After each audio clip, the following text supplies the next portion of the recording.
যে জিনিসটা সবচেয়ে বেশি মূল্যায়ন করা দরকার ছিল, যার কারণেই আমরা এই অশান্তিতে ভুগতেছি।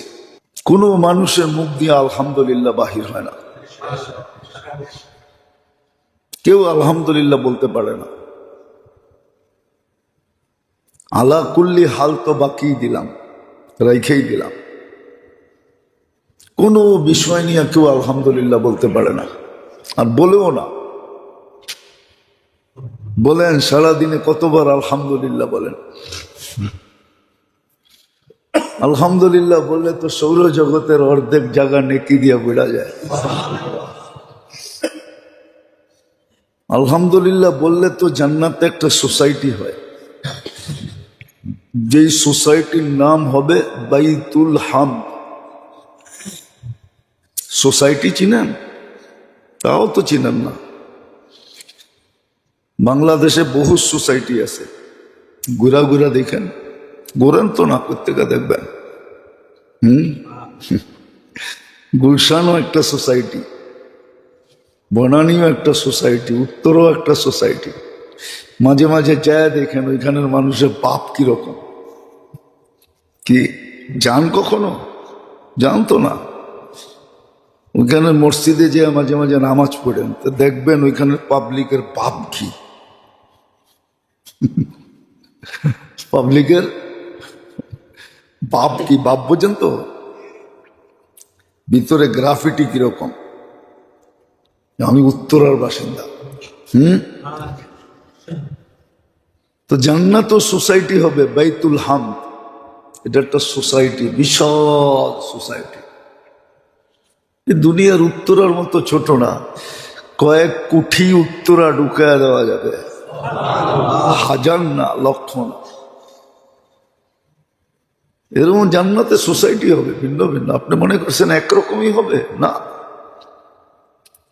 রোজার সোসাইটি ভিন্ন, নামাজের সোসাইটি ভিন্ন, তেলাওয়াতের সোসাইটি ভিন্ন। সবগুলোর ভিতরে নেম প্লেট লাগানো থাকবে। জান্নাতি ঘুরবে আর দেখবে, আর ওর চোখ তাক লেগে যাবে। আর কোরআনের আয়াত ওর কানের ভিতরে আসবে। ফালা তা'লামু নাফসুম মা উখফিয়া লাহুম। তুই শুনছিস, তোর জন্য কি লুকায় রাখছিলাম বানায় বানায়, এখন দেখতে থাক। এক এক সোসাইটি বানায় রাখবে। আলহামদুলিল্লাহ তো কেউ বলে না। সারাদিনে কয়বার বলেন? তো বুঝাইতেছিলাম যেটা সবচেয়ে বেশি গুরুত্ব দেওয়া দরকার ছিল। উর্দুতে একটা কথা আছে, জিন্দেগি কা রাজ। জিন্দেগি কা রাজ, জীবনের সবচেয়ে বড় স্বাদ, মজা, তথ্য, ভেদ যেটার ভিতরে লুকানো ছিল, মানুষ ওটা নিয়ে উদাসীন। যেটার ভিতরে কিচ্ছু রাখা নেই।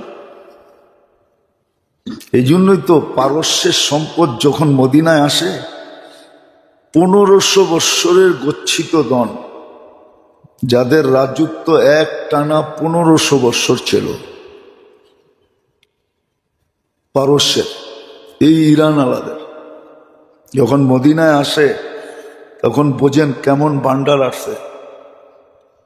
ওই যুগে তো কাগজের টাকা ছিল না। কিসের টাকা? সোনার রূপা, এই কারেন্সি ছিল।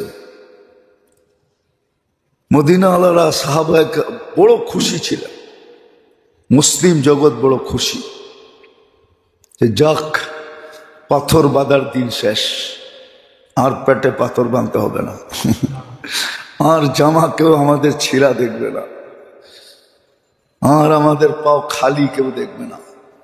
তো বড় ভান্ডার পারস্যের মুসলমান নিয়ে আসছে, হাজার হাজার উট বইরা নিয়ে আসছে।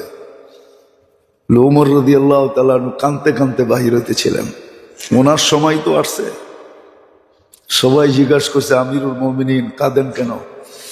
আল ইয়াউম ইয়াউমা ঈদিন, আজকে তো খুশির দিন। কদ জাআলাল্লাহু বাদা উসরিন ইউসরা, বড় কষ্টের পরেই তো আল্লাহ আমাদেরকে এই ভান্ডার দিল। তো উনি বলতেছিলেন, আনতুম তারাউনা শাই ওয়া আনা আরা শাই, তোমরা কিছু দেখতেছো, আমিও কিছু দেখতেছি। তোমাদের দেখা ভিন্ন, আমার দেখা ভিন্ন। আমি তো আল্লাহ রসুল থেকে শুনছি, মাল যখন আসবে, দুনিয়া যখন আসবে, ইয়াতি বিল বগদি ওয়াল আদাওয়া, হিংসা বিদ্বেষ নিয়ে আসবে, দুশ্মনী নিয়ে আসবে, অশান্তি নিয়ে আসবে, শান্তি নিয়ে আসবে না। আমি তো এটা দেখতেছি, এই জন্যই তো আমার চোখের পানি ঝরতেছে। তা যেটার গুরুত্ব দেওয়া দরকার ছিল, যেটার ভিতরে জিন্দেগির রাজ লুকায়িত ছিল, জীবনের সুখের মূল মন্ত্র যেখানে লুকায়িত ছিল, ওটার ব্যাপারে কোনো খবরই নেই। যেটাতে সুখই নেই, শান্তিই নেই, কসম, সুখ নাই, শান্তি নাই, ওটার ব্যাপারে আমরা খুব সজাগ। অথচ আখেরাতের ব্যাপারে সবচেয়ে বেশি সজাগ থাকা উচিত ছিল, কেন আমাকে ওইখানে চিরদিন থাকতে হবে। এই জন্য কেউ লিখছিলেন বড় সুন্দর, দুনিয়া ইতনা কামা जितना तुझे यहाँ रहना है। দুনিয়া इतना কামা जितना तुझे यहाँ रहना है। দুনিয়া অতটুক কামাও যতক্ষণ তোমাকে এখানে থাকতে হয়। आखिरत उतना कमाओ जितना तुझे वहां रहना है। आखिरत অতটুক কামাও যতদিন তোমাকে ওইখানে থাকতে হয়। ওইখানে তো চিরদিন থাকতে হবে। চিরদিনের সামানই তো এখান থেকে গুছায় নিয়ে যেতে হবে। নাহলে কেন বললো মাজরাতুল আখিরা, আখিরাতের খেতির জায়গা এটা, এখান থেকে গুছায় নিয়ে যেতে হবে। এই জন্যই তো বলছে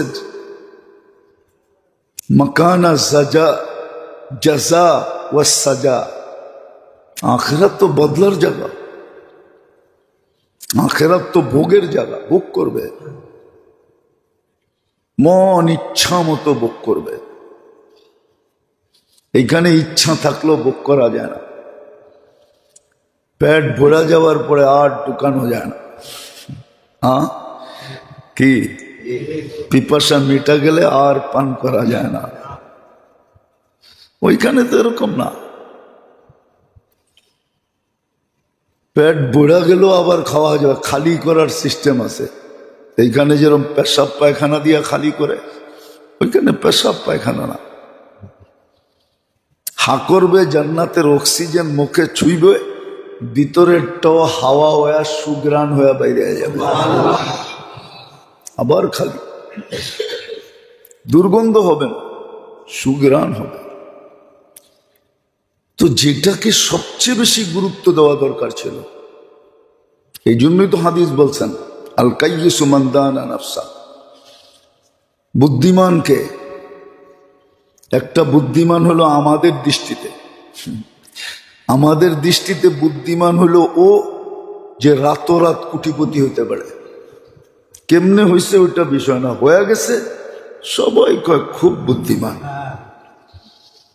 যে অল্প বয়সে খুব দুনিয়া কামায় ফেলছে, আমাদের চোখেও বড় ট্যালেন্ট, বড় বুদ্ধিমান, কিন্তু আল্লাহর চোখে না, আল্লাহর কুদরতি চোখে না, রসুলের কাছে না, কোরআন হাদিসের দৃষ্টিতে না,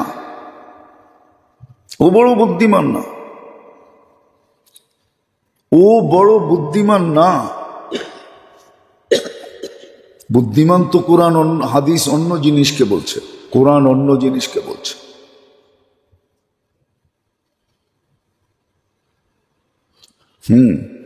বুদ্ধিমান তো আম্মা মান খাফা মাকাম রাব্বিহি ওয়া নাহা নাফসা আনিল হাওয়া ফাইন্নাল জান্নাতা হিয়াল মাওয়া। বুদ্ধিমান তো, কোরআন তো ওকে বুদ্ধিমান বলে। ওয়া আম্মা মান তাগা ওয়া আসারাল হায়াতাদ দুনিয়া ফাইন্নাল জাহিমা হিয়াল মাওয়া। কোরআন তো বলছে ও বুদ্ধিমান না। তো যেটাকে সবচেয়ে বেশি গুরুত্ব দেওয়া দরকার ছিল, ভালো মতে বসতে চেষ্টা করি, কাজে দিবে, কসম খোদার।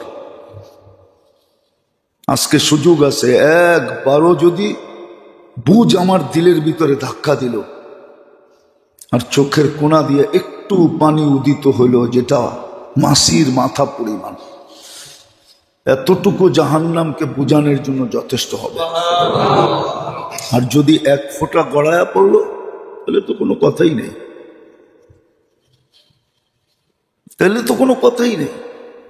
এই জন্য খুব মনোযোগ, যেটাকে গুরুত্ব দেওয়া দরকার ছিল, যেটার ভিতরে জিন্দেগির রাজ ছিল, রাজ, জীবনের সমস্ত স্বাদের মূল সূত্রটা ছিল, সূত্র। আমরা স্কুলে যখন পড়তাম, আপনারও মনে হয় দেখছেন, অঙ্কের ভিতরে দুটা ছিল, একটা পাটিগণিত, একটা বীজগণিত। মনে আছে না, বুঝলা গেছেন? বীজগণিতের সূত্র মুখস্থ করতে হতো, পাটিগণিত তো করা যেত। আবার সরলেরও নাম যদিও সরল, ওটারও সূত্র মুখস্থ করতে হতো, ঠিক না? তো জিন্দেগির রাত যেখানে লুকানো, জীবনের স্বাদের মেইন মূল মন্ত্র যেখানে লুকানো, ওটাই ভুলে গেছে। বুইলা স্বাদের জন্য দৌড়াইতেছে, স্বাদ, কিন্তু দৌড়াইতেছে শুধু, হ্যাঁ বড় সুন্দর দিছে, মাঝে মাঝে দেখবেন, এখন দেখা যায় না। আগে গুলিস্তান থেকে, সদরঘাট থেকে গুলিস্তান ঘোড়ার গাড়ি যেত, এখন যায় না, মনে হয় কম, ঠিক না? হ্যাঁ, এখন তো আসাও হয় না শুক্রবার ছাড়া, তেমন দেখিও না। তো এরা ঘোড়াকে চালানোর জন্য ঘোড়ার সামনে ঘাস বান্ধা দেয়,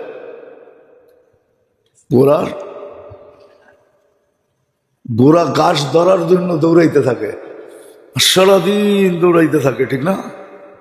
হ্যাঁ, ওই ঘাস কিন্তু সামনেই থেকে যায়, ঘোড়া ওটাকে সারাদিনে দৌড়ায় পায় না। ওই সন্ধ্যাবেলা